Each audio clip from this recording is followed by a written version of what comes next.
Dr. Sanchez. I'm a 5th year surgery resident now. I can't believe I made it this far. I'm so tired. It's like 5:55. I'm on my way to the hospital for sign out. We do sign out at 6 a.m. I'm on trauma surgery and I'm going to take you guys on a 24-hour shift with me. I'm going to attempt to take you with me. Let's see how this goes. On trauma surgery, the day starts with sign out promptly at 6 a.m. The night team will sign out to the day team. There's usually 2 to 3 people on at night, and they'll sign out to 4 to 5 people that are coming on for the day. I've got 3 minutes to get there.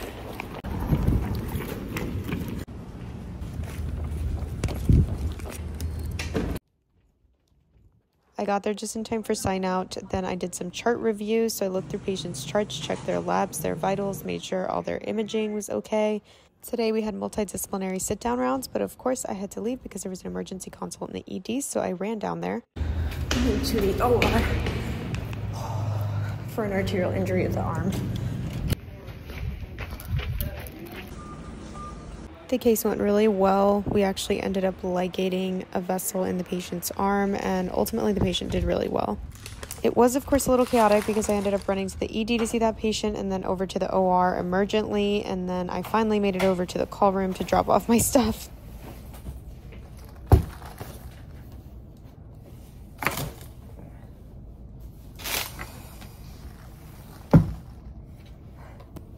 We just finished up the emergent case. Now I'm going to do post-operative orders. I'm going to admit that patient to the hospital, and then there's an appendectomy going soon, so I'll be going to that. Welcome to trauma. This is the call room, by the way. It's got a bathroom. It's got a bed. Hopefully I'll get to take a nap. Might not, but one can only hope. Some dark chocolate almonds that I think I left here the other day. That's gonna be breakfast.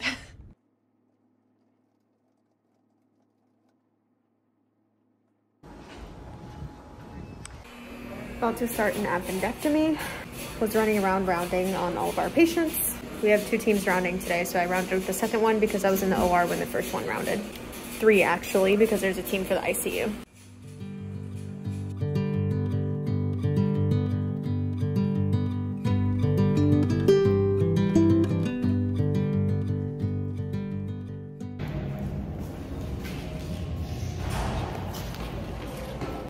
Just finished up taking out an appendix. It was very straightforward. We also have an exploratory laparotomy for a patient with a bowel obstruction.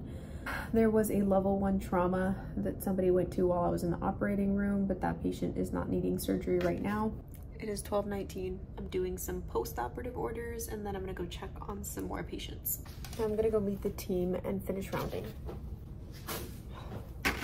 Some chocolate almonds for energy.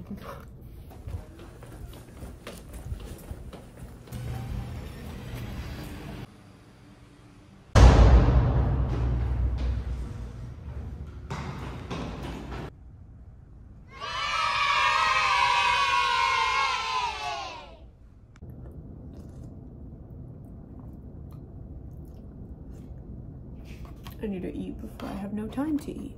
I literally have to eat when you can, otherwise you will never eat. You'll just run around all day, and before you know it, you will have not eaten in 24 hours. Speak from experience.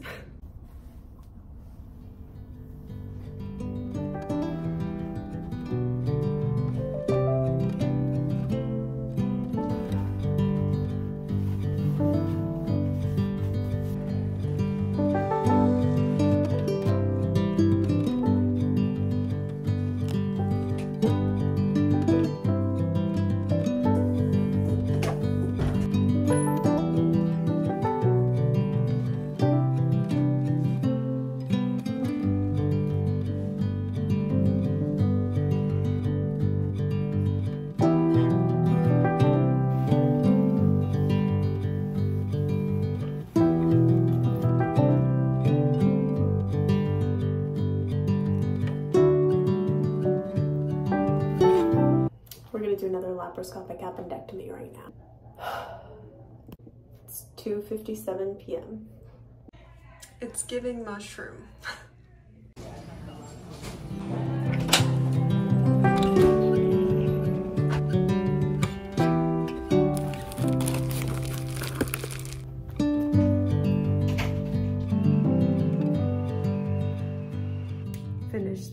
happy. Now we have an X-lap, an exploratory laparotomy. It's for a bowel obstruction. We're gonna go in and basically explore the abdomen, see what we can find, if we can figure out what is actually causing the bowel obstruction in this patient.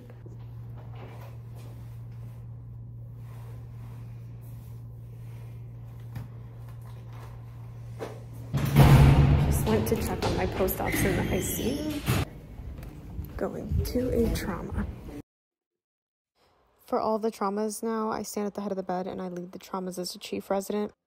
If the patient is stable enough to go to the scanner, then I follow the patient into the scanner and wait for the scan to actually be done, make sure that they're stable throughout, and take a look at that scan as soon as it's done and make sure that the patient doesn't need to go to the operating room right away. I reviewed the imaging. The patient was completely stable, so we went ahead and took him to another room, and then I headed back up to the operating room for our next case. We just finished up our exploratory laparotomy. We found what's likely metastatic cancer, so we're admitting the patient to the ICU. He's a pretty critical patient. We're gonna watch him very closely. We're gonna get the medical team involved and talk to the family and go from there. It's almost 7, so I'm gonna go get myself a coffee, and then I'm gonna check in with my other team members and check in on my trauma from earlier and see how everybody's doing. It remains intact. Clearly, I have not made it.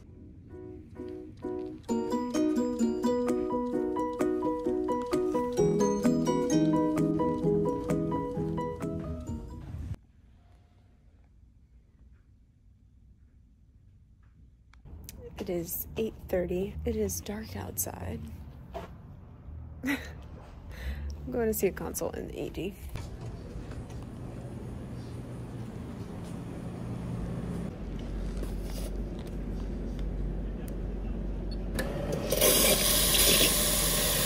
So I went to the ED and saw a consult that will be going to the operating room for an exploratory laparotomy. I consented the patient for surgery. I put in the preoperative orders. Now I'm going to put in a note.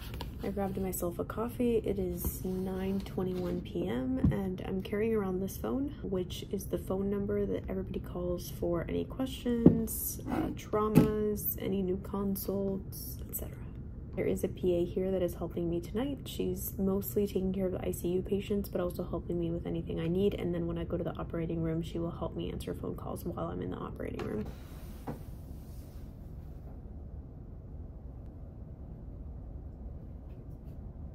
So I am currently covering trauma surgery and general surgery, which means any level 1s, any level 2s that come in, traumas, I go see. Any general surgery cases, I go see them and either post them for tomorrow, or if it's something urgent or emergent, then I make sure they go to the operating room today. Why do we still do 24s? I don't know. I think it's just a tradition. It's a thing that's been done for so many years. It's hard to change things like that. So I honestly think that in the future it's going to change and we're going to go towards shorter shifts, just regular like 12-hour shifts, because there's so much data to prove that working extended hour shifts is probably not safe for the patients and probably not safe for the residents involved. That being said, I think there's something to be said for the unique experience. I'll probably never do this again, so it's something that I think it's very unique to have gone through and to kind of push yourself to those extremes, because who knew I could freaking function after working for 14, 15, 16, much less 24 hours. Going back to the operating room. Patients in pre-ops, I'm gonna go see them and then go to the operating room. So every time that we go and we see a patient that we think needs to go to the operating room, there's a couple things that we need to do. First thing is we usually talk to the nurse, let them know that they're going to the OR. We order a consent, we get the consent form, go through it with the patient to get that signed, order pre-op antibiotics or whatever they need, make sure that they're NPO, meaning that they haven't eaten or drank anything, and then make sure that they're on IV fluids.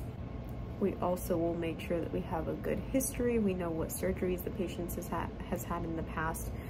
We know if they have any allergies, especially to medications, if they have any adverse reactions to anesthesia or have had adverse reactions to anesthesia in the past, and if they currently take any blood thinners.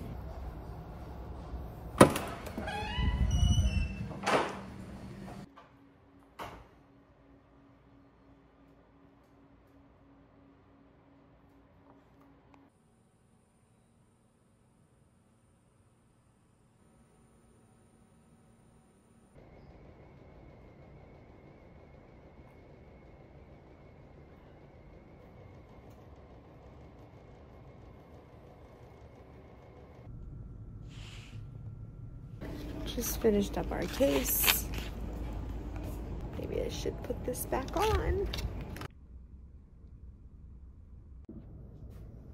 By some miracle, I actually got a 2-hour nap in, but I did get some phone calls. I got a phone call about a patient that was agitated, got a phone call about a drop in hemoglobin, some phone calls about medications, and some other small things that I was able to answer easily. Around 5:30, I followed up on a couple things for some patients, did some chart review, and then I went over to the ICU to check on a couple people to look at my post-op, and then I went over to the office and met with the team to give them a sign out.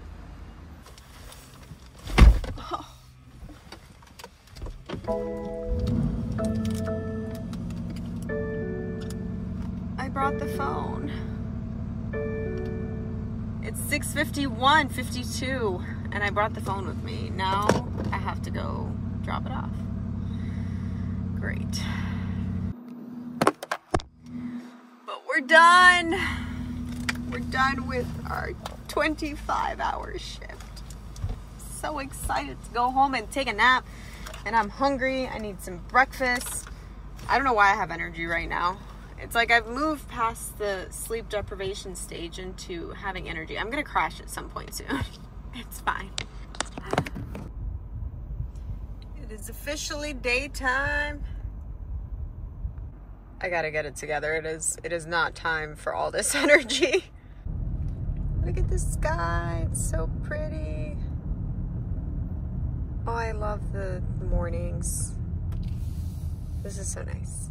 I'm just driving home in silence because I can't even get it together enough to put on music. I don't know. Sometimes I just drive in the silence. But I just want to say thank you for watching. Thank you for being here. I'm just very thankful lately. I'm also thankful. I mean, I'm not necessarily thankful that I'm awake for 25 hours because, of course, who likes that? But I'm thankful that my patients are doing well, and I'm thankful that I'm able to help them and that I'm able to be there for somebody in potentially one of the worst moments of their life. Yeah. It's a humbling experience. It's a learning experience, but I'm glad to be a part of it. I mean, look at this. Also, this is my first 24 of 3 24-hour shifts this week, along with some 12s. Will I survive? We shall find out.